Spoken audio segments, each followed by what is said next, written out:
केंद्रीय मंत्री मनोहर लाल खट्टर ने कहा कि हरियाणा के घोषणा पत्र में बहुत संतुलित तरीके से हर वर्ग का ध्यान रखा गया है। महिलाओं, युवाओं, किसानों, पिछड़े समाज सबका ध्यान रखा गया है। उसमें युवाओं के लिए नौकरी की भी चिंता की गई है।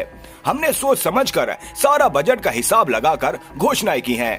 के अपने इस घोषणा पत्र में या संकल्प पत्र में हमने जो मुख्य बिंदु राष्ट्रीय अध्यक्ष जी ने आपके सामने रखे हैं, बहुत एक संतुलित तरीके से हर वर्ग का उसमें ध्यान रखा गया है।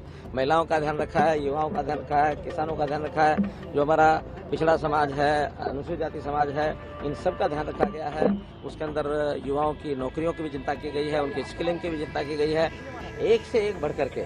और जैसा हमारे इस घोषणा पत्र समिति के जो अध्यक्ष ओम प्रकाश धनखड़ जी ने बताया है कि हमने इन बातों को इसलिए भी समझ रखा है कि एक बजट का भी ध्यान रखना पड़ता है। आखिर केवल थोथी घोषणाएं करना उसका कोई अर्थ नहीं होता है।